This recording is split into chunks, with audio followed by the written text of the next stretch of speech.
28 February 2024ला जे शासनाने एक राजपत्र काढलं आणि पवनार ते पत्रादेवी हा शक्तिपीठ महामार्ग या नावानं जो त्यांनी एक नियोजित महामार्ग आहे आणि त्या सदरील शेताची मोजणी चालू आहे रोवरद्वारे वगैरे.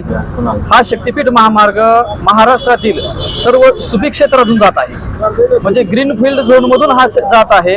त्यामुळं महाराष्ट्रातील एवढे शेतकरी शेती बाधित होत असून यांच्या घरादारावर चांगली शेती गेल्यामुळे नांगर फिरणार आहे. खरं तर असा महामार्ग नागपूर ते गोवा असा महामार्ग तयार करण्याची कोणतीही गरज नाही, कारण याला पॅरलल जो त्यांचा आता नियोजित मार्ग आहे याला पॅरलल दुसरे 1 किलोमीटर रोड आहेत आणि महाराष्ट्रातील सगळी शक्तिपीठं पहिलीच रस्त्यांनी महामार्गाने नॅशनल हायवेने जोडलेली आहेत. एवढं असताना सुद्धा महाराष्ट्र शासनाचा हा शक्तिपीठ महामार्ग तयार करण्यासाठी आटास काय म्हणून आहे. बरं, त्यांचा आटास असू द्या, परंतु यामध्ये महाराष्ट्रातील हजारो शेतकरी बेघर होणार आहेत.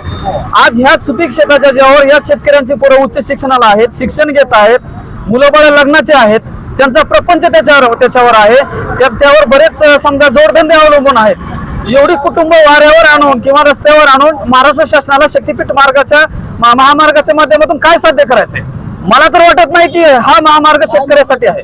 हा शक्तिपीठ महामार्ग रद्द झाला पाहिजे, तरच हा महाराष्ट्रातील शेतकरी वाचेल आणि महाराष्ट्रातील हा सुपीक हा भाग आहे हा वाचेल. एवढीच मागणी आहे. महाराष्ट्र शासनाने मान्य करावी, नाहीतर महाराष्ट्रातील हे शेतकरी उग्र आंदोलन करतील. उस्मानाबाद जिल्ह्यातील धाराशिव जिल्ह्यातील 19 गावं, उस्मानाबाद धाराशिव तालुक्यातील 17 आणि तुळजापूर तालुक्यातील 2 गावं यामध्ये बाधित होत आहेत. यामध्ये बरं क्षेत्र आणि जे चांगलं आहे ते जात आहे सुपीक क्षेत्र, आणि उस्मानाबाद जिल्ह्यासाठी जे पाणी आणलेलं आहे त्याचा काही उपयोग होणार नाही.